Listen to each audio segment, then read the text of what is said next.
ভগবান শ্রী গোবিন্দের কি যে লীলা চরিত্র, ভগবানের লীলার কথা তুমি বলো নাই। এই যে ভাগবত মা চারটি অক্ষর কি, ভা গো ব ত, প্রথমেই বলছে ভা। এই যে ভতে কি জানেন, ভতে ভক্তি, গতে ভক্তি দেবীর ছেলে দুজনের নাম কি, জ্ঞান বৈরাগ্য। ভতে ভক্তি, গতে জ্ঞান, তারপরে কি আছে বতে বৈরাগ্য। তাহলে ভাগব ততে তত্ত্ব, ভগবানের যে লীলা তত্ত্ব, এই তত্ত্ব ভগবানের তত্ত্ব আমাদের জানা হয় না। তুমি ভগবানের লীলা গুণানুগান কীর্তন করো নাই, ভক্তি মার্গের কথা বলো নাই, এই জন্য তোমার এই যত সব গ্রন্থ প্রণয়ন করেছ সব হাল বিহীন হয়ে গেছে। যাও তুমি শ্রীমদ্ ভাগবত মহাপুরাণ প্রণয়ন করো। বলছে হে গুরুদেব, আমি কি করে শ্রীমদ্ ভাগবত মহাপুরাণ প্রণয়ন করব, আমি তো কিছু জানি না। না কিরকম করে প্রণয়ন করবে জানো? আমি বলছি এটা আমাকে দিয়েছিল আমার গুরুদেব। এই ভাগবতের উপদেশ কে কাকে প্রথম দিয়েছিল মা? ভগবান বিরাট পুরুষ অনাদির আদি গোবিন্দ দিয়েছিল ব্রহ্মা। ব্রহ্মা দিলেন তার শিষ্য নারদকে, নারদ দিচ্ছেন তার শিষ্য ব্যাসদেবকে। কি না তুমি শ্রীমদ্ ভাগবত মহাপুরাণ প্রণয়ন করতে পারবে, তোমাকে এই ভাগবতের ১২ অক্ষর বীজ মন্ত্র আমি দিচ্ছি, তুমি এটাই জপ করতে করতে শ্রীমদ্ ভাগবত মহাপুরাণ প্রণয়ন করো। কি বললো? ওম নমো ভগবতে বাসুদেবায়, ওম নমো ভগবতে বাসুদেবায়, ওম নমো ভগবতে বাসুদেবায়, ওম নমো ভগবতে বাসুদেবায়, ওম নমো ভগবতে বাসুদেবায়, ওম নমো ভগবতে বাসুদেবায়, ওম নমো ভগবতে বাসুদেবায়, ওম নমো ভগবতে বাসুদেবায়, ওম নমো ভগবতে বাসুদেবায়, ওম নমো ভগবতে বাসুদেবায়। এই দেবর্ষিপাদ নারদ পরাশর নন্দন কৃষ্ণ দ্বৈপায়ন বেদব্যাসকে শ্রীমদ্ ভাগবতে ১২ অক্ষর বীজ মন্ত্র দান করলেন। আর এতেই কৃষ্ণ দ্বৈপায়ন বেদব্যাস বদরিকা আশ্রমে বসে জপ করতে লাগলেন। এই যে বদরিকা আশ্রম মা, এই জায়গাটার নাম কি? এতদিন তো ভাগবত হচ্ছে, নিশ্চয়ই শুনেছেন জায়গাটার নাম কি? বাবা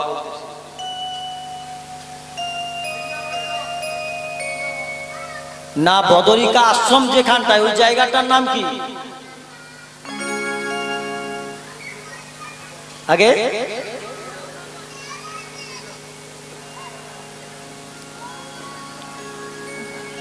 ওই জায়গাটার নাম হলো মা সম্মা পাস। জায়গাটার নাম সরস্বতী নদীর তীর, বদরিকা আশ্রম, জায়গাটার নাম সম্মা পাস।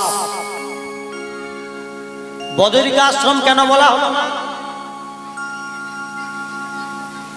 চতুর্দিকে বদরি বৃক্ষে ঘেরা। এই বদরি বৃক্ষ কি বৃক্ষ আপনাদের জানা আছে নিশ্চয়ই। কি এতদিন ভাগবত হয়েছে বদরি বৃক্ষ জানেন না? এই যে বয়ের কুল হয় জানেন, বয়ের কুল, এই যে বড় বড় কুল যেটা বয়ের কুল, এইটা হলো বদরি। এর শুদ্ধ ভাষায় এর নাম বদরি বৃক্ষ। এই কুলটার নাম হলো বদরি কুল, আর আমরা একে বলি বয়ের। এই যে পঞ্চমী তিথি আসছে, শ্রী পঞ্চমী, এই যে বসন্ত পঞ্চমী, সরস্বতী পুজোর আগে ছেলেদের কুল খেতে নেই কেন জানেন? তার তত্ত্বটা এখানেই লুকিয়ে আছে মা। না বলবো, রেখে দিয়ে লীলায় চলে যাব? বলবো। এই বদরী বৃক্ষমা যখন ব্যাসদেব ব্রহ্মসূত্র প্রণয়ন করবেন, কোন রকম ব্রহ্মসূত্র প্রণয়ন করতে পারছে না, বিদ্যাদাত্রী বুদ্ধির দেবীকে সরস্বতীকে আহ্বান করলেন। সরস্বতী এসে গেল, বলছে মা আমি ব্রহ্মসূত্র প্রণয়ন করব, আমি প্রণয়ন করতে পারছি না, আপনি কৃপা করুন, আমাকে বুদ্ধি দান করুন। তখন বলল হে বৎস, আমি পারবো না, তুমি ভগবানের তপস্যা করো, ভগবানের ধ্যান করো, তুমি ব্রহ্মসূত্র প্রণয়ন করতে পারবে। যেদিন তোমার সাধনায় সিদ্ধি লাভ হবে সেদিন তুমি ব্রহ্মসূত্র প্রণয়ন করতে পারবে, তুমি এখানে বসে ধ্যান করো। তখন ব্যাসদেব বলছে মা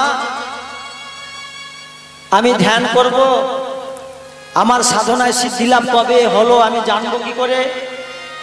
তখনই ওই দেবী সরস্বতী একটি বীজ দিয়েছিল মা, বীজ।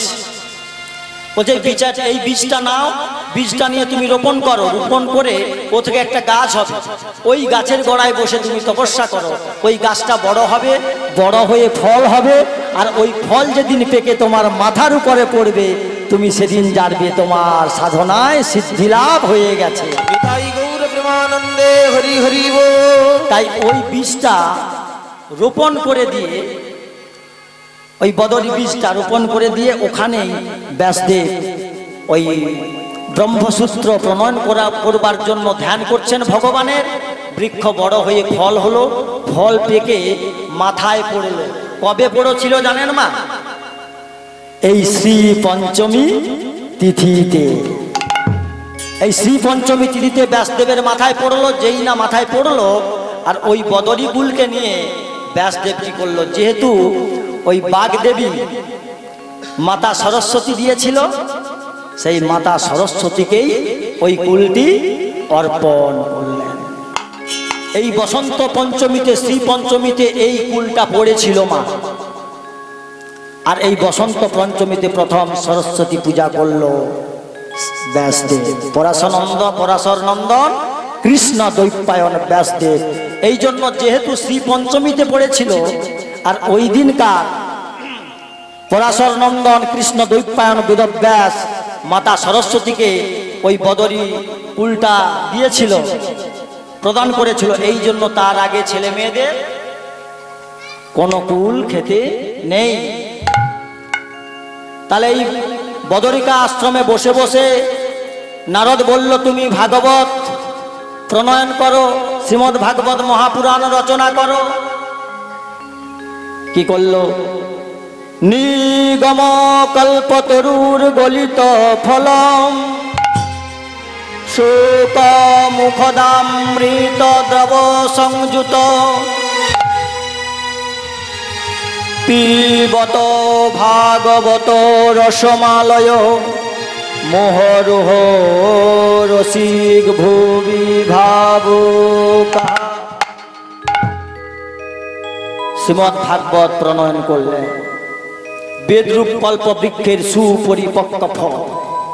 এ ফলে খোসাও নেই, এ ফলে আঠিও নেই, এ ফলে খোসাও নেই মা, আঠিও নেই, শুধু রসে ভরা সুপরিপক্ক ফল। বেদরূপ কল্প বৃক্ষের সুপরিপক্ক ফল হলো শ্রীমদ্ ভাগবত মহাপুরাণ।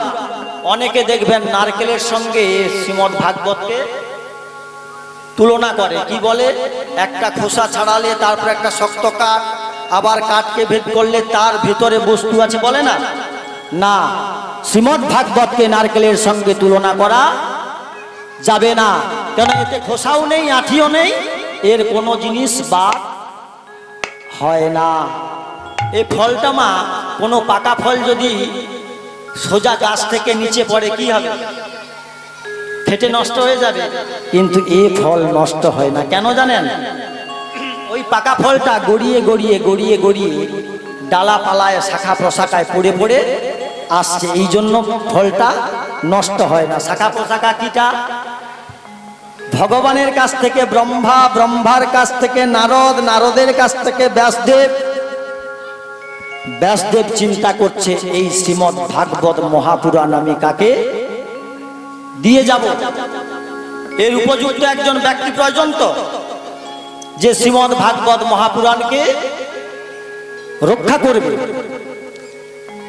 ব্যাসদেব কি করলেন জানেন? ভগবানের তপস্যা করলেন, অনাদি আদি গোবিন্দের ধ্যান করলেন। তোমামি দেবং পুরু সনিধানম তোমালবরণম সহিতাবতারম তোমামি দেব পুরুষ পুরাণ তোমালবরণ সহিতাবতার। ভগবানের ধ্যান করলো, বলছে হে ভগবান। যখন ভগবানের ধ্যান করলো তখন গোলকাধিপতি গোবিন্দ রাধারানীকে নিয়ে গোলকে বসে আছে। ভগবানের ধ্যান করলো, ভগবানকে বলল হে ভগবান, আপনি এমন একজনকে পাঠান, আপনার পার্ষদ এমন একজনকে পাঠান যে আমার শ্রীমদ্ ভাগবত মহাপুরাণকে রক্ষণ করবে, রক্ষা করবে। যখন গোলকাধিপতি গোবিন্দকে জানালো যে তোমার একজন পার্ষদকে পাঠাও আমার পুত্র রূপে, সে যেন আমার শ্রীমদ্ ভাগবত মহাপুরাণকে রক্ষা করতে পারে। তখন গোলকাধিপতি গোবিন্দ বলছে রাধারানীকে, বলছে যে রাধে, জানো ব্যাসদেব শ্রীমদ্ ভাগবত মহাপুরাণ প্রণয়ন করেছেন আমার নীলাকঠা। সে এখন চাইছে যে আমার প্রস্থানের পর এই শ্রীমদ্ ভাগবতকে রক্ষণাবেক্ষণ করবে। আমার পার্ষদকে একজন তার পুত্র রূপে চাইছে, আমি কি করব? তখন রাধারানী আদেশ করলো, মা ওই ঝাঁঝ আর ঘন্টিটা বাজাবেন না, এমনি শঙ্খ বাজান। তখন রাধারানী বলল, ওহে গোবিন্দ, কেন? ব্যাসদেব পুত্র রূপে আপনার পার্ষদকে চাইছে, তো আমাদের সুখকে পাঠিয়ে দাও। কাকে? এই যে সুখ শারীর যে দ্বন্দ্ব হয় না, বৃন্দাবন বিলাসিনী রাই আমাদের, বৃন্দাবন বিলাসিনী রাই আমাদের, বৃন্দাবন বিলাসিনী রাই আমাদের, বৃন্দাবন বিলাসিনী রাই আমাদের। আরে রাই আমাদের, আমরা রায়ের, রাই আমাদের, আমরা রায়ের, বৃন্দাবন বিলাসিনী রাই আমাদের, বৃন্দাবন বিলাসিনী রাই আমাদের, বৃন্দাবন বিলাসিনী রাই আমাদের। কেন? সুখ তো তোমার গুণানুগান কীর্তন করে, আমাদের সুখকে পাঠিয়ে দাও। তখন কি করলো ভগবান শ্রী গোবিন্দ? সুখকে আদেশ করলো, যাও তুমি মর্তের মাটিতে পরাশর নন্দন কৃষ্ণ দৈপায়ন বেদব্যাস শ্রীমদ্ ভাগবত তাকে অর্পণ করবেন, খুঁজে পাচ্ছে না, তুমি যাও ব্যাসদেবের স্ত্রীর গর্ভে প্রবেশ করো। এখন ওদিকে সুখদেব আসছে মা, আর এদিকে একটা ঘটনা ঘটে গেল। সুখদেব ওদিকে আসছে, সুখ পাখি আসছে, আর এদিকে একটা ঘটনা ঘটে গেল। কি ঘটনা? এখন নারদ রাস্তা দিয়ে আসছে, কোথায়? মামা বাড়ি। নারদের মামাকে মা মহাদেব। নারদ রাস্তায় আসছে, বলছে নমো নারায়ণ নারায়ণ হরি হরি, নমো নারায়ণ নারায়ণ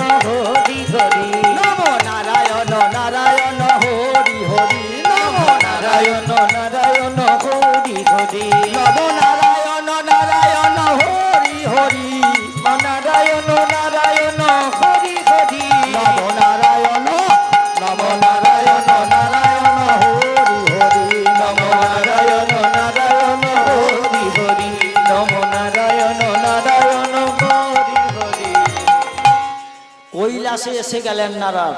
নারদ এসে বলছেন নারায়ণ নারায়ণ নারায়ণ। তখন কৈলাসে এসে গিয়ে বলছে মামি, ও মামি, মামা কোথায়? তখন পার্বতী বলছে নারদ, তোর মামা তো জানিস শ্মশানে মশানে ওই সব সময় কি হরি হরি করে চিৎকার করে, তোর মামা তো শ্মশানে গিয়েছে। নারদ বলে এই তালে আমাকে গন্ডগোলটা।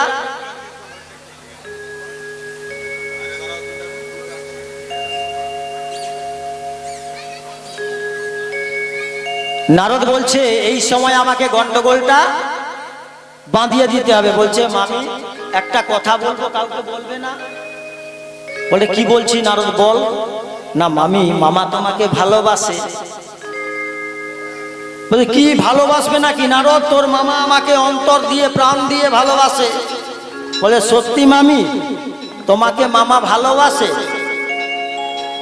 আচ্ছা মামা যদি তোমাকে ভালোবাসে, মামার গলায় কেন এত নারীর মুন্ড, কাটা মুন্ড ঝুলছে? জানো মামি, মামা তোমাকে ভালোবাসে না, মামার অনেকগুলো এরকম নারী আছে, ওই জন্য সেই সব নারী দিকে ভালোবাসে, তাদের মন প্রাণ দিয়েছে, সেই সব নারী দিকে ভুলতে পারে না, আর সেই সব নারীর কাটা মুন্ড নিয়ে মামা শ্মশানে মশানে জপ করে। মামা তোমাকে ভালোবাসে না। যেই না নারদ এই খলটা লাগিয়ে দিল মা, মহাদেব যখন বাড়িতে এলো, পার্বতী পার্বতী, মা তো পেছন ঘুরে দাঁড়াইছে। আরে ও পার্বতী, পার্বতী, আরে ও পার্বতী, কথা বলছে পার্বতী না কি হলো বলো। আচ্ছা আজকে আমার বাড়িতে কেউ এসেছিল বুঝি? না হ্যাঁ নারদ এসেছিল। তখন মহাদেব বলছে কি নিশ্চয়ই কিছু একটা কাণ্ড ঘটিয়ে গেছে নারদ, নাহলে পার্বতীর এটা হওয়ার কথা নয়। তখন বলছে পার্বতী তুমি কেন রাগ করেছো, সত্যি সত্যি বলো তো কি ব্যাপারটা। বলছে দেখো তুমি আমায় ভালোবাসো না? হ্যাঁ ভালোবাসি তো, তোমাকে প্রাণ দিয়ে জীবন দিয়ে আমি ভালোবাসি। না তুমি যদি আমাকে ভালোবাসো, তোমার গলায় কেন এতগুলো কাটা মুন্ডু নারী মূর্তি কেন? বলছে জানো পার্বতী, এগুলো না জানতে গেলে তোমাকে শ্রীমদ ভাগবত শ্রবণ করতে হবে। এই মুন্ডুগুলো হলো কার জানো? অন্য কোনো নারীর নয়, এই মুন্ডুগুলো হলো তোমার। বলে আমার মুন্ডু? না হ্যাঁ, না এইগুলো জানতে গেলে তোমাকে শ্রীমদ ভাগবত শ্রবণ করতে হবে। বলছে তাহলে আমাকে এই কথা শোনাও, শ্রবণ করাও। তাহলে বলছে তুমি শুনবে? তাহলে শুনতে গেলে এখানে শোনানো যাবে না, যেতে কোথায় যেতে হবে? তোমাকে অমরনাথে যেতে হবে। কোথায়? এই যে পার্বতীকে মহাদেব শ্রীমদ ভাগবত শ্রবণ করিয়েছিলেন কোন জায়গায়? অমরনাথ। তোমাকে অমরনাথে যেতে হবে। তাই কৈলাস থেকে মহাদেব আর পার্বতী অমরনাথে এলেন। অমরনাথে এসে মহাদেব কি করলো না, তার ডম্বুরটা নিয়ে জোর করে বাজাচ্ছে। কেন বাজাচ্ছে মা? পশু পক্ষী কীট পতঙ্গ কাউকে রাখা যাবে না, যদি থাকে ভাগবতের উপদেশ সবাই শ্রবণ করে ফেলবে, ভাগবত সবাই শ্রবণ করে ফেলবে, ভাগবত মর্তের মাটিতে প্রচার হয়ে যাবে। এই জন্য বলল কাউকে শ্রবণ করানো যাবে না। ডম্বুর বাজিয়ে গাছপালা থেকে যা পশু পক্ষী কীট পতঙ্গ যা ছিল সবাইকে তাড়িয়ে দিলেন। দিবার পরে মহাদেব যোগাসনে বসলেন, ভাগবত বলবেন, আর পার্বতী মোক্ষ শ্রোতার আসনে বলেছে। বলছে শোনো পার্বতী, ভাগবত শ্রবণ করতে গেলে আমি বলবো, তোমাকে কিন্তু জায়গায় জায়গায় হু দিতে হবে, হু জগাতে হবে। যদি হু দেওয়া বন্ধ করো তাহলে কিন্তু ভাগবত আমি বন্ধ করে দেব। না না না স্বামী, আমি জায়গায় জায়গায় হু দেব। এখন ভাগবত বলছেন মহাদেব, ভাগবত বলছেন মা, আর পার্বতী শ্রবণ করছেন, হু দিচ্ছেন, দিতে দিতে দিতে দিতে। আর এদিকে যে কোথায় বৃন্দাবন গোলক থেকে যে সুখ পাখি এসেছিল, সুখ পাখি ঠিক অমরনাথে এসে গেল আর শুনছেন পার্বতীকে মহাদেব ভাগবত শ্রবণ করাচ্ছে। আর সুখ পাখি এসে বসে গেলেন সেইখানে একটা গাছের ডালে। গাছের ডালে বসে সুখ পাখি ভাগবত শ্রবণ করছে আর মাতা পার্বতীকে মহাদেব ভাগবত শ্রবণ করাচ্ছে। ঠিক দশম স্কন্ধে এসে পৌঁছে গেলেন মা। ভগবানের আবির্ভাব সময়, তখন পার্বতী কি করছে? ঘুমিয়ে গেছে। এই জায়গাগুলো বলি মা, এইগুলো ঠিক কথা নয়। কেউ বলে ভুয়া ডিম ছিল, সেটা প্রস্ফুটিত হয়ে গেছে, শক্তি সঞ্চার হচ্ছে। কে বলছে পার্বতী ঘুমিয়ে গেছে? পার্বতী ঘুমায় না মা। ভাগবত শ্রবণ করতে করতে তন্ময় হয়ে, ভগবানের লীলা শ্রবণ করতে করতে তন্ময় হয়ে পার্বতী কি করলো জানেন? হ্যাঁ, পার্বতী যোগাসনে ধ্যানস্থ হয়ে গেলেন। বাহ্যিক জ্ঞান তার থাকলো না, তন্ময় হয়ে গেলেন ভাগবত শ্রবণ করতে করতে। এই আত্মাকে ভগবানের চরণে সমর্পণ করে দিলেন, তন্ময় ধ্যান যোগে থেকে গেলেন। পার্বতী আর হু দিচ্ছে না। সুখ পাখি ভাবলো যদি হু দেওয়া বন্ধ হয়ে যায় তাহলে ভাগবত বন্ধ হয়ে যাবে, আমাকে পুরো শ্রবণ করতে হবে। যখন মহাদেব বলছেন আর পার্বতী হু দিচ্ছে না, তখন হু দিচ্ছে কে? তখন সুখ পাখি হু দিচ্ছে। সুখ পাখি হু দিতে দিতে দিতে দিতে ভাগবত বলা সমাপ্ত। মহাদেব উঠে বলছে পার্বতী, পার্বতী, পার্বতী, এ পার্বতী। তখন এই যে যোগাসনে বসেছিলেন না পার্বতী, যেই না ধড়পড় করে জেগে উঠলেন, বলছে আরে তুমি কি তাহলে এতক্ষণ ভাগবত শ্রবণ করো নাই? বলছে প্রভু, আমি ভাগবত শ্রবণ করতে করতে তন্ময় হয়ে ভগবানের চরণে আমার আত্মাকে সমর্পণ করে দিয়েছিলাম, আমি ধ্যান যোগে ছিলাম। না তাহলে কে হু দিল? তুমি শ্রবণ করো নাই, হু দিল কে? যেই না দেখলো মা গাছের ডালের দিকে, তখন সুখ পাখি উড়ে পালাচ্ছে। যেই না উড়ে পালাচ্ছে, মহাদেব বলে যদি সুখ পাখি জেনে যায় তাহলে কি হবে? তাহলে কি হবে? মর্তের মাটিতে প্রচার হয়ে যাবে। সঙ্গে সঙ্গে মহাদেব কি করলো? ত্রিশূল নিয়ে সুখ পাখিকে তাড়া করলো, মেরে ফেলবে। এই অমরনাথ থেকে সুখ পাখি এলো কোথায়? বদ্রীনাথে। এই যে বদ্রীনাথ বাবু বলেছিলেন না, এই জায়গাটা বদরী বৃক্ষ বলে ওই জায়গাটার নাম বদ্রীনাথ। আর ওই জায়গাটার নাম ছিল সম্মাপাস। বদ্রীনাথে সুখ পাখি এসে গেল। আর তার আগে তো গোবিন্দ বলে দিয়েছে যে তুমি ব্যাসদেবের স্ত্রীর নাম কি মা?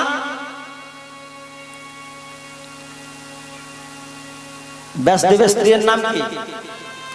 ব্যাসদেবের স্ত্রীর নাম বেটিকা। যে তুমি বেটিকার গর্ভে প্রবেশ করবে। যেই না মহাদেব ত্রিশূল নিয়ে তাড়া করছে মা, সঙ্গে সঙ্গে অমরনাথ থেকে এসে গেল কোথায়? বদ্রীনাথে। বদ্রীনাথে এসে দাঁড়িয়ে গেল। আর ওই সুখ পাখি কি করলো না, সূক্ষ্ম রূপ ধারণ করে ব্যাসদেবের স্ত্রী বেটিকার নাসার মধ্য দিয়ে গর্ভে প্রবেশ করে গেল। যেই না প্রবেশ করে গেল, মহাদেব ক্রোধে ক্রোধান্বিত হয়ে ত্রিশূল নিয়ে দাঁড়িয়ে আছে। বেটিকাকে এবং সুখ পাখিকে শেষ করে দিবে ত্রিশূল দিয়ে। তখন ব্যাসদেব বলছে দাঁড়া, কেন তুমি মারবে ছোট্ট সন্তানকে? একটা নারীকেও মেরে ফেলবে, নারী হত্যা মহাপাপ। না ওই সুখ পাখি শ্রবণ করেছে, তোমার স্ত্রীর গর্ভে ঢুকে গেছে, ও জেনে গেলে পৃথিবীতে ভাগবত প্রচার হয়ে যাবে, আমি মেরে ফেলবো। বলছে প্রভু একটা কথা বলবো, তুমি কোথায় ভাগবত বলেছিলে? না অমরনাথে। না যারা অমরনাথে ভাগবত শ্রবণ করে তারা হয়ে যায় অমর। অমরনাথে ভাগবত আপনি বলেছিলেন, আর অমরনাথে সুখ পাখি ভাগবত শ্রবণ করেছে, সে হয়ে গেছে অমর, আপনি ওকে মারতে পারবেন না। এই বলে সান্ত্বনা দিলেন মা। সান্ত্বনা দেওয়ার পরে, এর নাম তো আশুতোষ, অল্পেই সন্তুষ্ট, মহাদেব ফিরে এলেন। আর সুখদেব মায়ের গর্ভে থেকে গেল। কত বৎসর ছিল মা? মায়ের গর্ভে ছিল 16 বৎসর। প্রসব হচ্ছে না, ব্যাসদেব বলছে পুত্র তুমি প্রসব হও। মায়ের গর্ভ থেকে দৈববাণী হচ্ছে, পিতা আমি গর্ভ থেকে বেরোবো না, আমি প্রসব হব না। বলছে কেন সন্তান?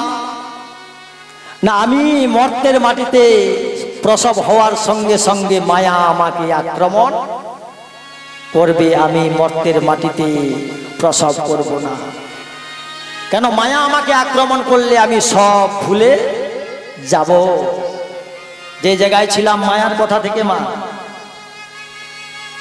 তখন ব্যাসদেব বলছে পুত্র আমি তোমাকে কথা দিচ্ছি, মায়া তোমাকে স্পর্শ করবে না, তুমি প্রসব হও।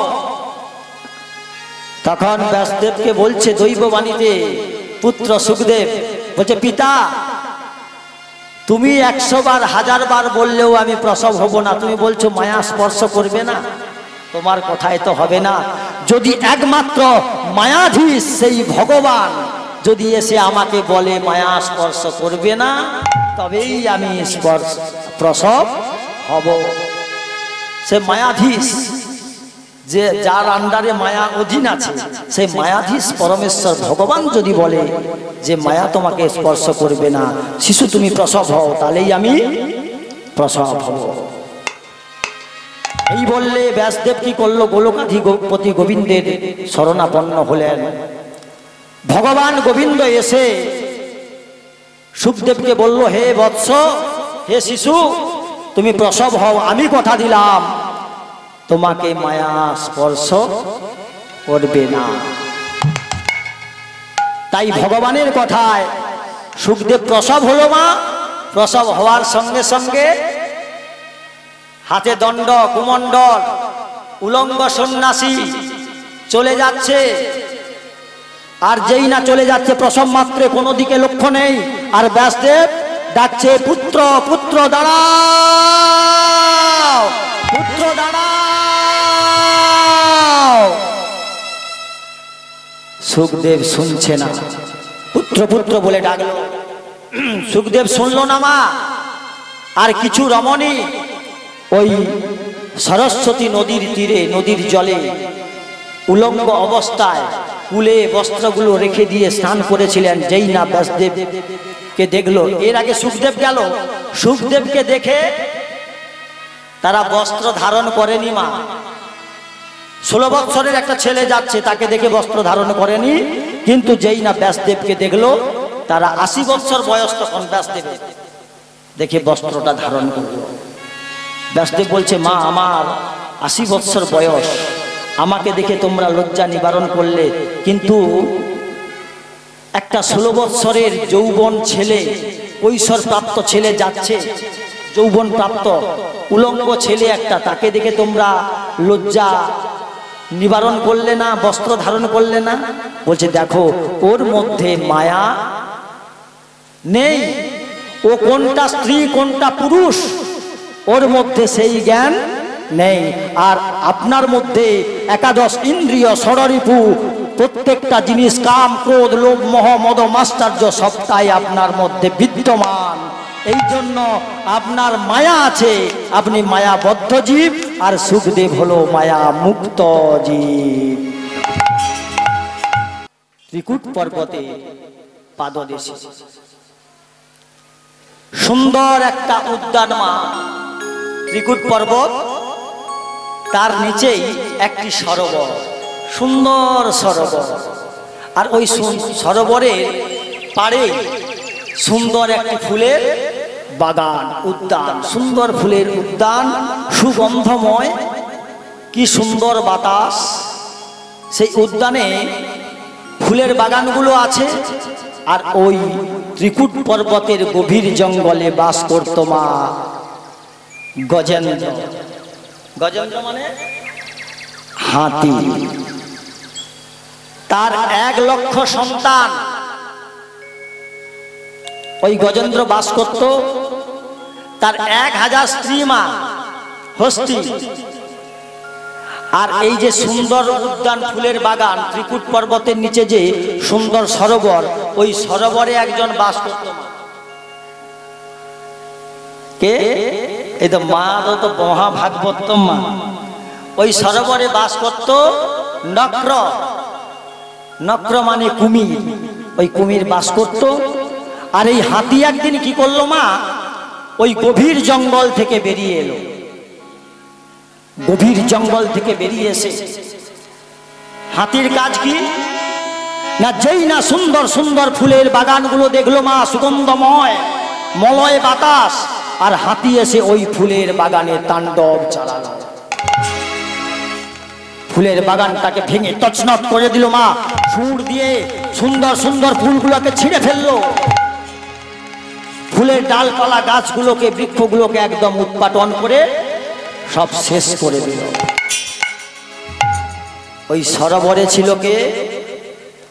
কুমির। কুমিরের দেখে রাগ হলো যে আমার পাড়েই, আমার তীরেই কি সুন্দর সুন্দর ফুলের বাগান, আর এই হাতি গভীর জঙ্গল থেকে বেরিয়ে এসে তার স্ত্রী পুত্রদের নিয়ে এসে এমন তাণ্ডব অত্যাচার চালালো, আমার সুন্দর ফুলের বাগানটাকে নষ্ট করে দিল।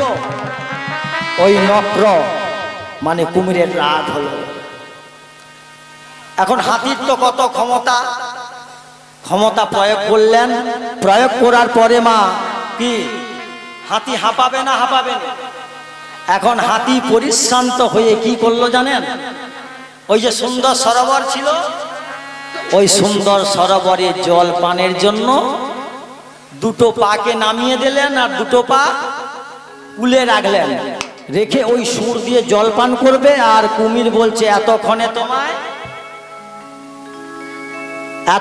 তোমায় বাগে পেলাম। কি করলো কুমির? সঙ্গে সঙ্গে যেই না হাতি নামলো জলে, আর সঙ্গে সঙ্গে কুমির গিয়ে ধরলো হাতির পায়ে কামড়ে। যেই না পায়ে কামড়ে ধরেছে মা, হাতি বাঁচার চেষ্টা করছে, ওঠার চেষ্টা করছে, কোনো মতে কুমির টানে আর হাতি টানে। কার ক্ষমতা বেশি মা? হাতির ক্ষমতা বেশি। হাতি হচ্ছে কি স্থলচর, আর জলে কুমিরের ক্ষমতা বেশি জলচর। কুমির টানছে হাতি টানছে, কুমির টানছে হাতি টানছে। কত বৎসর জানেন না? 1000 বৎসর। কেউ কাউকে ছাড়ছে না। এখন রক্ত খরিত হচ্ছে। হাতির ক্ষমতা কমবে না বাড়বে? আরে রক্ত বেরিয়ে গেলে তো দুর্বল হবে। আমাদের দেশে ঘরে অনেক হাতি আছে। এ ক্ষমতার অহংকার, আমার টাকা, আমার পাকা, আমার গাড়ি, আমার পুত্র, আমার পরিচয়, আমি মানি, আমাকে সবাই ভয় করে। আছে না হাতি? এই ভাগবত বাসরের জন্য আপনি যাবেন যে দাদা আপনার তো অনেক টাকা পয়সা, আমরা এইরকম 4 দিন ব্যাপী একটু ভাগবত যজ্ঞ করব, একটু টাকা অর্থ একটু দেন। বেশি নয়, এক বস্তা মুগ ডালের দাম দেন। ওরা তোকে কে করতে কইছে? সারা ব্যবসা আরম্ভ করছে। কি বলবে না বলবেন? ওই ব্যক্তি মনে করলে মা একাই 1 মাস চালাতে পারে এরকম একটা যজ্ঞ। হ্যাঁ কি না? হ্যাঁ, একাই পারে। কিন্তু আপনি যাবেন বলে সারা ব্যবসা আরম্ভ করছে। তোকে কে করতে কইছে? টাকা নেই তো তোকে কে করতে বলছে? কৃপণের ধন মা। কৃপণের ধন জানেন? ওটা ওর বংশের দোষ, ওটা ওর দোষ নয়। চাণক্য বলেছে দুঃশীল্য মাতৃদোষেন পিতৃদোষেন মূর্খতা। দুঃশীল্য মাতৃদোষেন পিতৃদোষেন মূর্খতা, দরিদ্র আত্মদোষেন কার্পণ্য বংশদোষেন আত্মদোষেন দারিদ্রতা। কি বলল? দুঃশীল্য মাতৃদোষে, দোষে ন, পিতৃদোষে ন মূর্খতা, আর কার্পণ্য বংশদোষে ন, আত্মদোষে ন দারিদ্রতা। দেখুন, মায়ের দোষে সন্তান খারাপ হয়, আর পিতার দোষে সন্তান মূর্খ হয়, আর ও যে কৃপণ কার দোষে? ওর বংশের দোষ। একটা কৃপণের গল্প বলি মা। এখন এক কৃপণ শুধু টাকা পাকা গাড়ি বাড়ি নিয়ে থাকে, কোনোদিন একটা হরিনাম যজ্ঞে একটা ভিখারিকে, পতিত ফকিরকে কোনোদিন 1 টাকা দেয়নি। এখন তার স্ত্রী বলছে, দেখো, আর তুমি কোনোদিন কোনো কিছু দান করো না, আর আরে আপাতত অনেক তো পাপ করেছো, সবাই গঙ্গা স্নানে যাচ্ছে, তুমি গঙ্গা স্নান আপাতত করে আসো, পাপ তাপ ক্ষয় করো। এ বলে গঙ্গা স্নানে যাব। কৃপণ এখন গঙ্গা স্নানে বলছে, স্ত্রী যখন বলছে গঙ্গা স্নানে যাই, কৃপণ মা গঙ্গা স্নানে গেছে, গিয়ে গঙ্গার যত ঘাট দেখে, সব ঘাটে ঘাটে এখন পান্ডারা দাঁড়িয়ে আছে। যারাই স্নান করে পান্ডারা তাদেরকে মন্ত্র বলিয়ে স্নান করায় আর দক্ষিণা নেয়। এ কৃপণ দেখিয়ে হয়ে গেছে, বলে শালা এটি আবার পয়সা দিতে হবে? হ্যাঁ, মহা সমস্যা তো, কোথায় স্নান করা যায়? এখন কৃপণ দেখছে কোন ঘাট ফাঁকা আছে, কোন ঘাটে পান্ডা নেই। এ দেখে দেখে দেখে দেখে খুঁজতে খুঁজতে দেখলো একটা ঘাট ফাঁকা আছে। সেটা কোন ঘাট? কোন ঘাট? শ্মশান ঘাট, মরার ঘাট, যেখানে মানুষ মারা গেলে সপ্তাহকে স্নান করা না, ওই একটা ঘাট ফাঁকা আছে। এ কৃপণ বলে, না, এইবারে আমি একটা ঘাট পেয়ে গেছি, এখানে আর পান্ডারা নেই। এ যে এখন চড়বড় করে তার দিকে দেখে বলে, পান্ডারান্ডা কেউ নেই। কৃপণ তো কোন রকম ওই মরার ঘাটে নেমে স্নানটা করে উঠেছে, আর অন্তর্যামী ভগবান গোবিন্দ বলে, তুমি কৃপণ, তুমি সব জায়গায় ফাঁকি দেখাবে, আজকে আমি তোমায় পরীক্ষা করব। বলে ব্রাহ্মণের বেশ ধরে গোবিন্দ এসে বলছে, দাঁড়াও, তোমাকে এখানে কে স্নান করতে বলেছে? বলছে, আমি তো স্নান করলাম, এখানে কেউ কোথাও ছিল না। তুমি জানো আমার এই ঘাটে স্নান করতে গেলে অন্যান্য ঘাটে 100 টাকা, আমার এই ঘাটে স্নান করতে গেলে 500 টাকা দিতে হবে, তুমি জানো? এ কৃপণের তো মাথায় বলে, কি ব্যাপার 500 টাকা? এ কৃপণ বলে, কিভাবে ফাঁকি দেখানো যায়? বলে, দেখুন, আমি তো সত্যি কথা বলতে পয়সা আনিনি, আমি অনেক ঘাট দেখলাম ওইখানে পান্ডারা পয়সা নিচ্ছে, আমি এর জন্য পয়সা নেই বলে ওখানে স্নান করি না। কোন রকম এই ফাঁকা ঘাটটা দেখে আমি গঙ্গা স্নান করলাম, কিন্তু পয়সা তো আনেনি। আচ্ছা, আপনি কোনোদিন আমার বাড়িতে গিয়ে নিয়ে আসবেন, আমি আপনাকে ঠিকানা দিয়ে যাচ্ছি, আপনি আমার বাড়িতে গিয়ে দক্ষিণাটা নিয়ে আসবেন। ভগবান বলে, আচ্ছা হোক, তোকে ছাড়লাম। এখন ভগবান ছেড়ে দিল। কৃপণ বলে, আজকের মতো সালা রক্ষা পেলাম পান্ডার হাত থেকে। বলে তো এসে স্ত্রীকে গল্প দিচ্ছে, বলে, জানো স্যার, যে ঘাটে যাই সে ঘাটে পান্ডা, সব স্নান করাচ্ছে, 100 টাকা করে নিচ্ছে। আমি একটা ঘাট ফাঁকা দেখে দেখে একটা ঘাটে নামলাম, স্নান করে উঠেছি, একজন এসে বলছে, তোমাকে কে স্নান করতে বলেছে? অন্য ঘাটে 100 টাকা, আর আমার এই ঘাটে 500 টাকা। এই ঘাটে সবাই স্নান করে না। বলছে, তারপর তুমি পয়সা দিয়েছো? বলে, আমি পয়সা দিব। ওটা কি করে, কি বলেছো? না, দেখো, আমি বলে এসেছি যে আপনাকে আমি ঠিকানা দিয়ে গেলাম, আপনি আমার বাড়িতে গিয়ে নিয়ে আসবেন।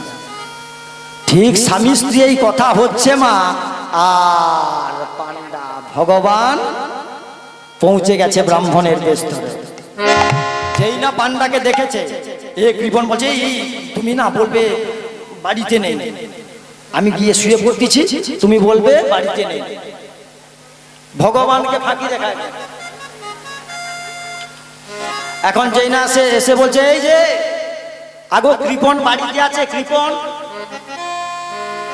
বলছে ছিল, এই কিছুক্ষণ আগে কোথায় বেরিয়ে গেল, উনি তো বাড়িতে নেই।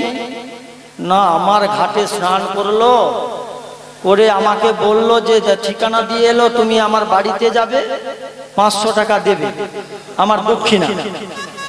বলছে দেখুন সে তো বাড়িতে নেই। না তাহলে কি করব, না আপনি 2 দিন পরে আসুন। এখন ভগবান বলে আচ্ছা বেটা, তোকে কবে না ধরা পায়।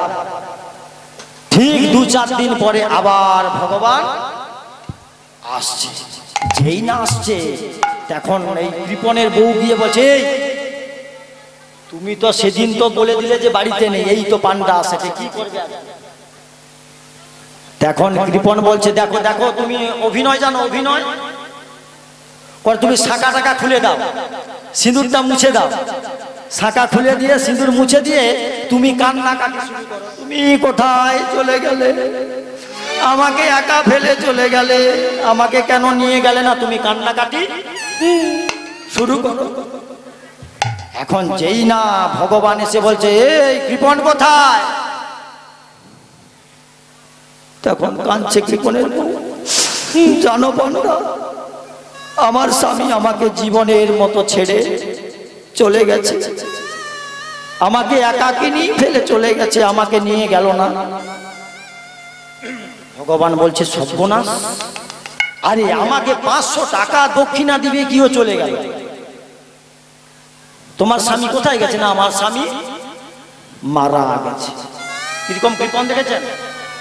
টাকা দিবেনি করে, তোর বউয়ের শাঁখা টাকা খুল আর সিঁদুর মোচ, বলে মারা গেছে। বলছে আচ্ছা, ও তো আমাকে ফাঁকি দেখিয়ে চলে গেল, তবে আসছি যখন কি করব?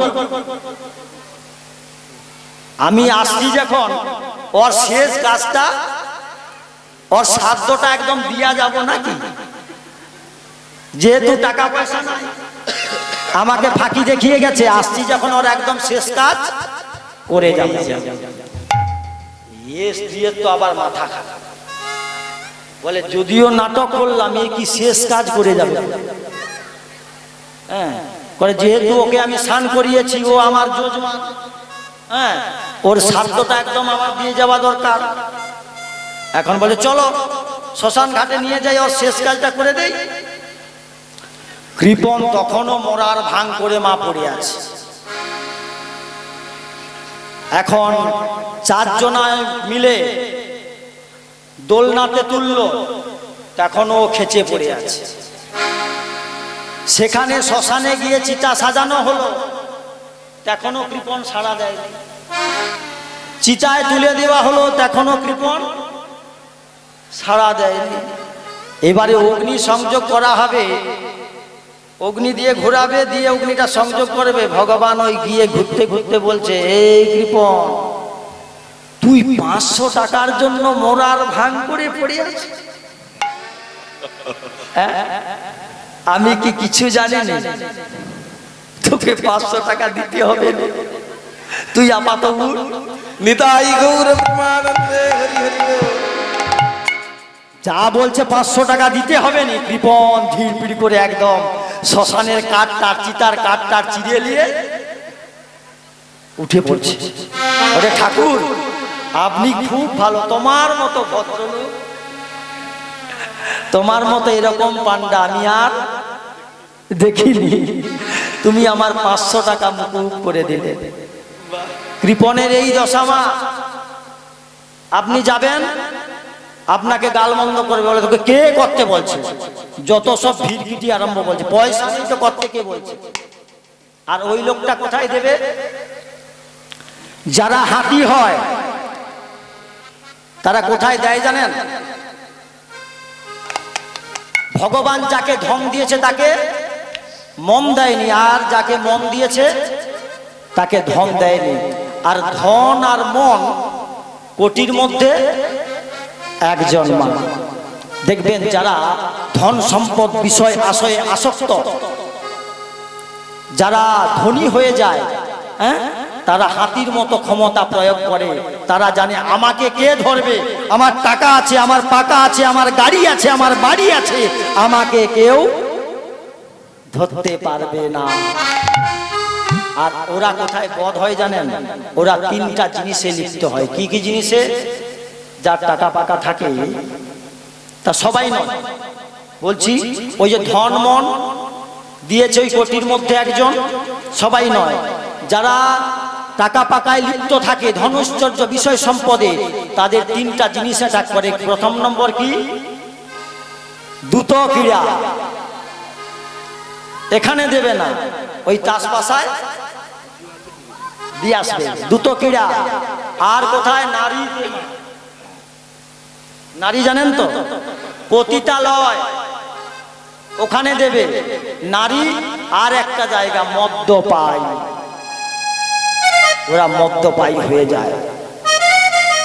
আমাদের দেশে এরকম কিছু হাতি আছে না, দেখছেন? হাতির এত ক্ষমতা, হ্যাঁ, যেই না ফুলের বাগানটাকে নষ্ট করে জলে নেমে গেল, আর কুমির ধরেছে পায়ে, হাতির ক্ষমতা কোথায়? সব ক্ষমতা শেষ। তুমি এখানে ক্ষমতা দেখাচ্ছ ঠিক, যেদিন কাল রূপী কুমির তোমাকে ধরবে, তোমার সব ক্ষমতা শেষ হয়ে যাবে। এই কাল রূপী কুমির ধরেছে হাতিকে, 1000 বৎসর মা লড়াই চলছে, কেউ কাকে ছাড়ছে না। কুমির যখন ভাবলো যে আর আমার বাঁচার উপায় নেই, রক্তক্ষরিত হচ্ছে, হাতির, ক্ষমা করবেন, হাতি ভাবলো যে আর আমার বাঁচার উপায় নেই, রক্তক্ষরিত হচ্ছে, বল পরে পরে কি ক্ষমতা কমে যাচ্ছে তো, হ্যাঁ কি না? ক্ষমতা কমে যাচ্ছে। তাই হাতি কি করলো? শেষ সময় ভগবানের শরণাপন্ন হলো যে হে গোবিন্দ, আমার আর বাঁচার উপায় নেই, আমার সব ক্ষমতা শেষ, তুমি আমাকে মৃত্যুর সময় রক্ষা করো। তাই কি করলো মা? সমবেত ভক্তমণ্ডলী, ভক্তিমতী মায়েদের জানাচ্ছি, আর 10 মিনিট বসে যাবেন, আমি সমাপ্ত করে দেব। আর 10টা মিনিট, আর কেউ উঠাউঠি করবেন না, 10 মিনিট বসে যান। তখন কি করলো না, ওই সরোবরে একটা সুন্দর পদ্ম প্রস্ফুটিত হয়েছিল।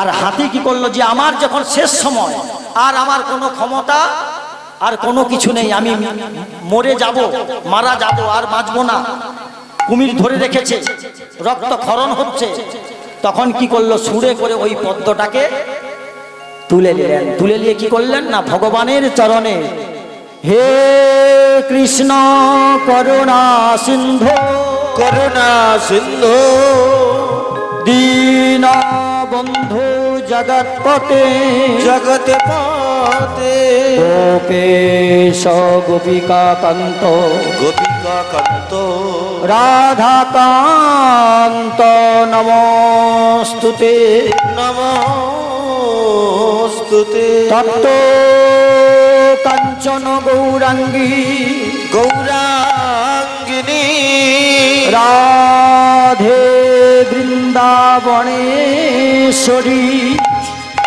বৃষভানু সুতে দেবী, তং নমামি হরিপ্রিয়া, তং নমামি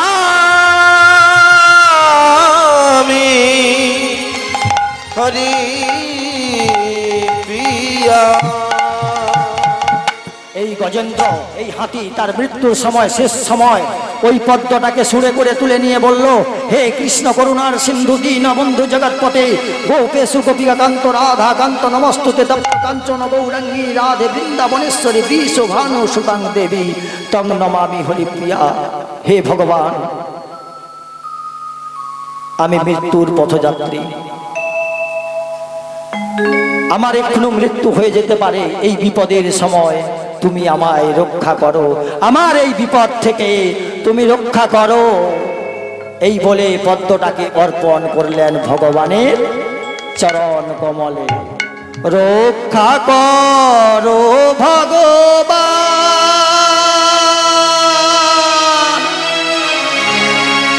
ভগবান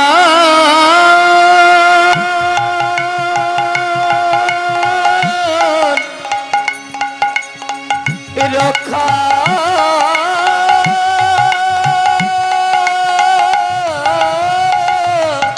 করো,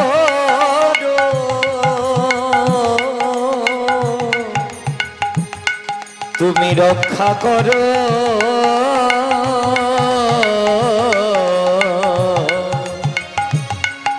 হে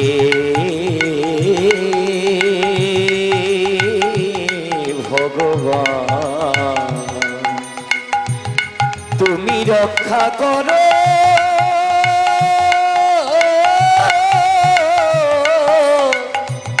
ভগবান। এই গজেন্দ্র মৃত্যুর সময় বলল, হে ভগবান, তুমি আমার এই বিপদের হাত থেকে আমাকে রক্ষা করো।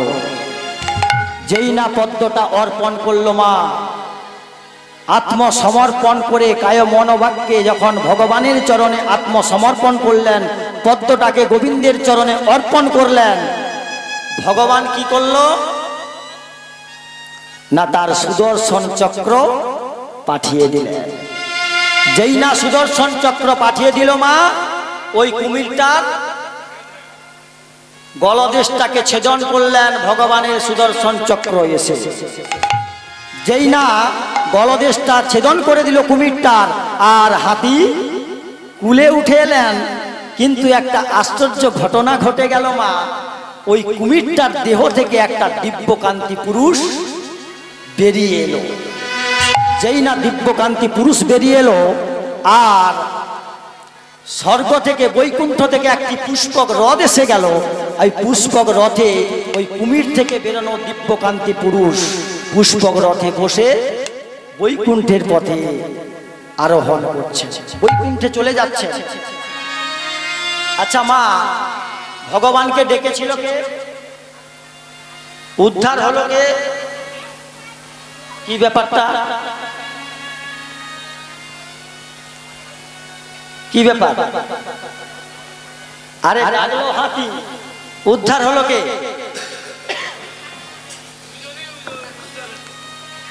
আরে এ তো এখানে এখানে এটা তো গৌণ। এই যে হাতি যে উদ্ধার পেয়েছে এটা তো গৌণ। আর কুমির মোক্ষ ভগবানের চরণ পেয়ে গেল। তাহলে ডাকলো হাতি আর উদ্ধার হলো কুমির। কেন মা? না তার চরণকে আশ্রয় গ্রহণ করেছে। আমরা যদি সাধু গুরু বৈষ্ণবের চরণকে আশ্রয় গ্রহণ করে থাকি, আমরা তো জানি সংসারে মায়াবদ্ধ জীব, ত্রিতাপ জ্বালায় দগ্ধীভূত, আদি দৈবিক, আদি ভৌতিক, আধ্যাত্মিক। আদি দৈবিক জ্বালা কি মা? আমরা দৈবের বিড়ম্বনায় যেসব জ্বালাগুলো পাই, যেমন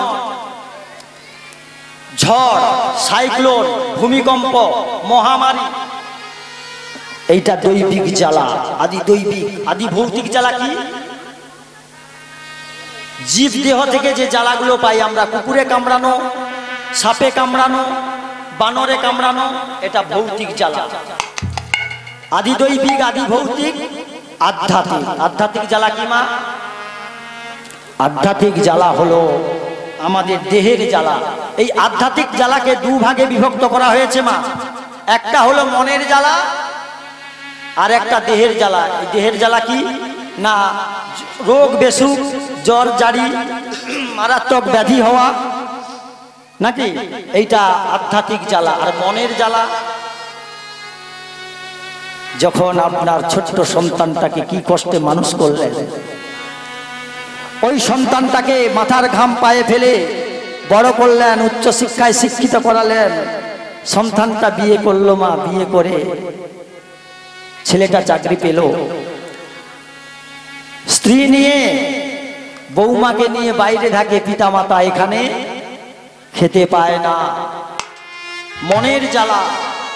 আবার কোন পুত্র সন্তান পিতা মাতাকে ঘাড় ধরে বাঁধে তুলে দিচ্ছে, কোন পুত্র আবার পিতা মাতাকে বৃদ্ধাশ্রমে দিয়ে আসছে। এটাই হলো মনের জ্বালা, পিতা মাতা এত কষ্ট করে লালন পালন করলো, মানুষ করলো, পিতা মাতাকে যে সন্তানরা দেখছে না, এই কিতাব জ্বালায় দগ্ধীভূত আমরা কোন জায়গাটায় ছিলাম জানো? হ্যাঁ, কুমির উদ্ধার হয়ে গেল, কুমির উদ্ধার হয়ে চলে গেল, আর হাতি পড়ে থাকলো। হ্যাঁ, আমরা যদি সাধুগুরু বৈষ্ণবের চরণকে আশ্রয় গ্রহণ করে থাকি, যেমন হাতি ডেকেছিল ভগবানকে আর উদ্ধার হয়ে গেল কুমির, আমরা সংসারে কিতাব জ্বালায় দগ্ধীভূত, আমরা সংসারে পুত্র পরিজন কন্যাকে নিয়ে থাকি, আমরা ভগবানকে ডাকতে পারি না। কিন্তু আমরা যদি সাধুগুরু বৈষ্ণবের চরণকে আশ্রয় করে থাকি, সাধুগুরু বৈষ্ণব কি করবে মা? ভগবানকে ডাকবে, আর তাদের পুণ্যটা পেয়ে যাব আমরা। তাদের চরণকে আশ্রয় গ্রহণ করে থাকলে হাতি যেমন ডাকার জন্য কুমির উদ্ধার হয়ে গেল, আর সাধুগুরু বৈষ্ণব ডাকলে তাদের চরণকে আমরা আশ্রয় গ্রহণ করে থাকলে আমরাও উদ্ধার হয়ে। নিতাই গৌর প্রেমানন্দে হরি হরি বল। ততটা বোঝাতে পারলাম? দেখুন এই যে পদটা আছে বৈষ্ণব বন্দনাতে, কৃষ্ণ সে তোমার তুমি দিতে পারো, কৃষ্ণ যে তোমার তুমি দিতে পারো, তোমার তুমি দিতে পারো, কৃষ্ণ যে তোমার তুমি দিতে পারো, তোমার শক্তি আছে, কৃষ্ণ যে তোমার তুমি দিতে পারো, তোমার শক্তি আছে। আমি তো কাঙাল কৃষ্ণ কৃষ্ণ বলি, ভাই তব পাছে পাছে, আমি যে কাঙাল কৃষ্ণ কৃষ্ণ বলি, ভাই তো পাছে পাছে। আমায় আগে বিন্দু কো গোবিন্দ তোমার গোলাম বলে, আমায় আগে বিন্দু কো রুনা করো, একই বিন্দু কৃপা কৃপা করো। হে গোবিন্দ তোমার বাবা বাবা গোলাম বলে, আমায় আগে বিন্দু কো রুনা করো, গোবিন্দ তোমার গোলাম বলে, মদন ভরে গাইতে পারি, গোবিন্দ তোমার গোলাম বলে, মদন ভরে গাইতে পারি, গোবিন্দ তোমার গোলাম বলে, মদন ভরে গাইতে পারি, গোবিন্দ তোমার গোলাম বলে, আমায় আগে বিন্দু কো রুনা করো। এই যে কথাটা মা, কৃষ্ণ সে তোমার তুমি দিতে পারো, তোমারও শক্তি আছে, আমি তো কাঙাল কৃষ্ণ কৃষ্ণ বলি, ধাই তব পাছে পাছে। কৃষ্ণ কার মা? কার? এখানে পদকর্তা কি বলছে? বৈষ্ণব ঠাকুর দয়ার সাগর এ দাসে করুণা করি, বৈষ্ণব ঠাকুর দয়ার সাগর এ দাসে করুণা করি, আর দিয়া পদ ছায়া শোধবো আমারে তোমার চরণ ধরি, দিয়া পদ ছায়া শুধুই আমার তোমার চরণ ধরি। কার? কৃষ্ণ সে তোমার তুমি দিতে পারো, কার? কার? বৈষ্ণব ঠাকুরের। তাহলে আর কৃষ্ণ কারো নয়? এখানে একটা কথা আছে মা, এখানে পদকর্তা কেন বললো যে কৃষ্ণ সে তোমার তুমি দিতে পারো? বৈষ্ণব ঠাকুরকে বলছে, কেন বলছে জানো? আচ্ছা, একটা সন্তান, ছোট্ট একটা সন্তানকে কাকিমা ভালোবাসে, জেঠিমা ভালোবাসে, দাদু ভালোবাসে, বাবা ভালোবাসে, কাকু ভালোবাসে, সবাই ভালোবাসে। কিন্তু ওই সন্তানটা যখন কাঁদে মা, সন্তানটা কিন্তু সবাই স্নেহের পাত্র, সবাই ভালোবাসে, হ্যাঁ কি না? ওই ছোট্ট ছেলেটাকে। কিন্তু ওই সন্তানটা যখন কাঁদে, সন্তানটার কিন্তু জ্ঞান নেই, কিন্তু ওই সন্তানটার কান্না কে থামাতে পারে? কেন? আচ্ছা ওই সন্তানটাকে কাকিমার কোলে দেন, কান্না থামবে কি? আরে ওটাও তো মার কোল, ওখানে কাঁদে থামে না কেন? মার সঙ্গে যে রক্তের একটা টান, নারীর বন্ধন, সন্তান জিনে যায়। একমাত্র যেমন সন্তানটাকে সবাই ভালোবাসে, কিন্তু সন্তান কান্না করলে একমাত্র সন্তানের কান্না থামাতে পারে মা, আদার্স কেউ পারে না। সেরকম ভগবান সবার, কিন্তু ভগবানকে একমাত্র আয়ত্ত করতে পারে, ভগবানকে মিলাতে পারে একমাত্র ভক্তকে, সে হলো ভগবানের ভক্ত বৈষ্ণব ঠাকুর। ছয় বেগদমি ছয় দোষ সদি, ছয় বেগদমি ছয় দোষ সদি, ছয় বেগদমি ছয় দোষ সদি, ছয় গুণ দেহ দাসে। আজি ছয় বেগদমি ছয় দোষ সদি, ছয় গুণ দেহ দাসে। আরে ছয় শত সঙ্গ দেহ গো আমারে বসেছি সঙ্গের আসে। ছয় শত সঙ্গ দেহ তয় আমারে বসেছি সঙ্গের সাথে। আর একাকি আমার নাহি পায় বল, একাকি আমার নাহি পাই বল। হরি নাম সংকীর্তনে, হরি নাম সংকীর্তনে। আরে তুমি কৃপা করি সদা বিন্দু দিয়া প্রেম ভক্তি ধনে।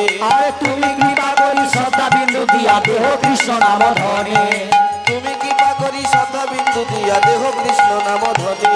আরে কৃষ্ণ সে তোমার তুমি দিতে পারো, কৃষ্ণ যে তোমার কৃষ্ণ দিতে পারো, কৃষ্ণ যে তোমার তুমি দিতে পারো, কৃষ্ণ যে তোমার তুমি দিতে পারো। তোমার শক্তি আছে, তোমার শক্তি আছে। আর আমি তো কাঙাল কৃষ্ণ কৃষ্ণ বলি, আজি আমি তো কাঙালে কৃষ্ণ কৃষ্ণ বলি, ভাই তব পাছে পাছে। আজি আমি তো কাঙালে কৃষ্ণ কৃষ্ণ বলি, ভাই তব পাছে পাছে। আমায় এক বিন্দু করুণা করো, এক বিন্দু করুণা করো, তুমি করুণার সাগর, এক বিন্দু করুণা করো। তুমি করুণার সাগর। ওই হে দয়ালে বৈষ্ণব ঠাকুর এক বিন্দু করুণা করো।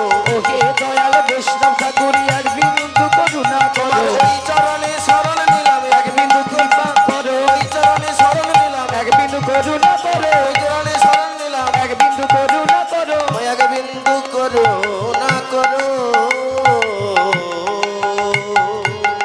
এই জন্য মা ভগবান সবার ঠিক কথা, একমাত্র ভগবান কার ডাকে আসে? ভক্তের ডাকে, বৈষ্ণবের ডাকে। ভগবান কার ডাকে আসে? ভগবানের যে দাস তার ডাকে আসে। এই জন্য আমরা সাধুগুরু বৈষ্ণবের চরণ যদি আশ্রয় গ্রহণ করে থাকি, তাহলে ওই সাধুগুরু বৈষ্ণব ভগবানকে ডাকবেন, আর তাদের কৃপার বলে আমরা উদ্ধার হয়ে চলে যাব শ্রী গুরু নিতাই গৌর।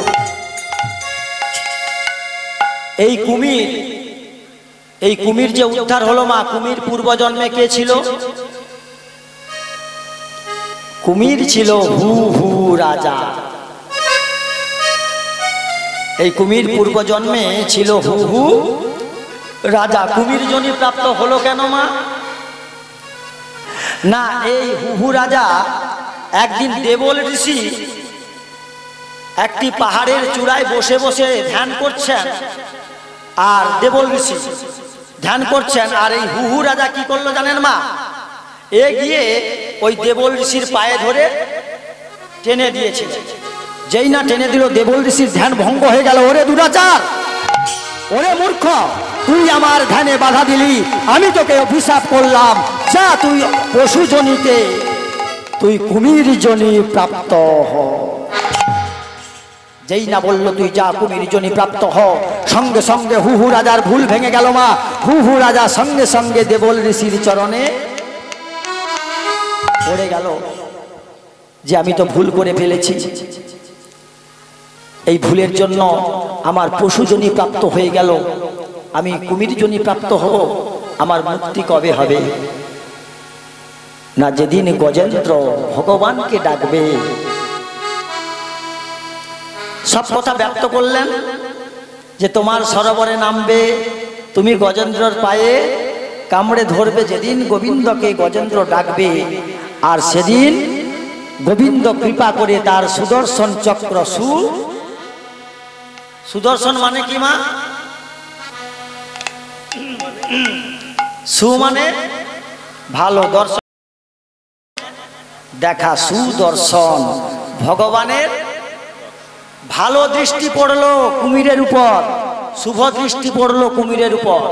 যেদিন তোমার ভগবানের দৃষ্টি তোমার উপর পড়বে এবং ভগবানের সুদর্শন চক্রের দ্বারায় তোমার বিনাশ করবে তোমাকে, সেদিন তুমি উদ্ধার হবে এবং বৈকুণ্ঠ থেকে পুষ্পক রথ এসে যাবে।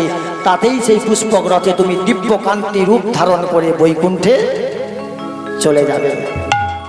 এই হাতি কে ছিল মা পূর্বজন্মে? কে রাজা মা? এই হাতি ছিল ইন্দ্রদম্ন রাজা। এই যে পুরীতে ইন্দ্রদম্ন রাজা, এই হাতি ছিল ইন্দ্রদম্ন রাজা মা। এই ইন্দ্রদম্ন রাজা একদিন কি করেছিল জানেন? একাকী সাধন ভজন করবে বলে একটা সমুদ্রের তীরস্থ একটা কুটির নির্মাণ করে একা ধ্যানস্থ অবস্থায় সাধন ভজন করবে। একা সাধন ভজন করতেছে, ভগবানের নাম গুণানুগান কীর্তন করছে, কারো দিকে তাকাচ্ছে না। রাজ্য সবকিছু, রাজ সিংহাসন, বিষয় আশয়, ধন ঐশ্বর্য, রাজ মুকুট সব ছেড়ে দিয়েছে। রাজা সমুদ্রের তীরে এসে একটা কুটির নির্মাণ করে ভগবানের তপস্যা করছেন। আর এসে গেল কে? ঋষিদের মধ্যে রাগী কে মা? ঋষি দুর্বাসা। ঋষি দুর্বাসা এসে গেল আর ইন্দ্রদুম্নকে আদিত্য চাইলেন যে আমি ক্ষুধার্ত, আমাকে আতিথ্য দাও। ওই ইন্দ্রদুম্ন দেখুন, ওই যেহেতু আমি সব ছেড়ে আসছি, সব মায়া ত্যাগ করলো, এই ঋষির দিকে, দুর্বাসার দিকে ঘুরেও তাকালো না যে আমি ভজন নষ্ট করব, এটাই ওর হয়ে গেল অহংকার। যেই না ঋষির দিকে, দুর্বাসার দিকে তাকালো না, ঋষি দুর্বাসা সঙ্গে সঙ্গে অভিশাপ করলো, বারে তোমার এত বড় অহংকার, আমি ঋষি দুর্বাসা, আমি তোমার কাছে এলাম তোমার অতিথি হয়ে, তুমি আমার দিকে ঘুরেও তাকালে না। তুমি যে অহংকারে অহংকারিত হলে, তোমার যে অহংকার, তার জন্য তোমায় অভিশাপ করলাম। তুমি যাও, তুমি যাবে পশুজনিতে, তোমার গজেন্দ্র কুলে তোমার জন্মগ্রহণ হবে, তুমি গজেন্দ্র জনি প্রাপ্ত হবে। তাই এই ইন্দ্রদুম্ন রাজা হয়ে গেল হাতিমা। তাই হাতি ডাকলো, কুমির উদ্ধার হলো মা। এখানে বিশ্রাম করব। একটা কথা বলি মা, সবাই সাধু গুরু বৈষ্ণবের চরণকে আশ্রয় গ্রহণ করবেন এবং গুরুচরণ আশ্রয় গ্রহণ করে একটি তুলসী কাষ্ঠের মালা ধারণ করবেন। আর যদি না ধারণ করেন কি হবে জানেন? তুলসীর হার যে না পড়ে ছাড়,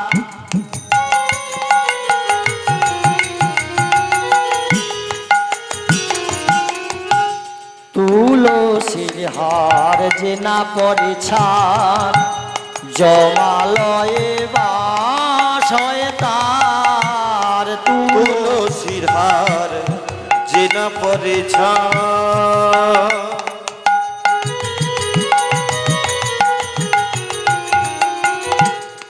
জমালয়ে বাস হয় তার। তিলক ধারণ না করে যে জন, তিলক ধারণ না করে যে জন, বৃথায় জনম তার। তিলক ধারণ না করে যে জন, বৃথায় জনম হয় তার। তুলসীর হার যে না পড়ে ছাড়, জমালয়ে বাস হয় তার। তুলসী হার জীব পরিহার, জমালয়ে বাস হয় তার। তুলসী জীব পরিহার। তুলসীর মালা ধারণ করবেন। বলল তুলসীর হার যে না পড়ে ছাড়, জমালয়ে বাস হয় তার। তিলক ধারণ না করে যে জন বৃথায় জনম তার। এরপরে বলল আমার গৌরাঙ্গের গুণ আনন্দের ধাম, যে জনা নাহি কলয়, আর তারে যমরাজ ধরে নয়ে যায় নরকে ডুবায় তার। নরকে ডুবায় তার। যারা তুলসী কাষ্টের মালা কণ্ঠ দেশে ধারণ করবেন না, বদনে হরিনাম বলবেন না, গৌর হরির নাম গোবিন্দের নাম বলবেন না, আর স্বরূপ যার ললাটে থাকবে না, তাদেরকেই যমরাজ জমালয়ে নিয়ে যাবে। মা খুব সাবধান, এখানেই বিশ্রাম করব।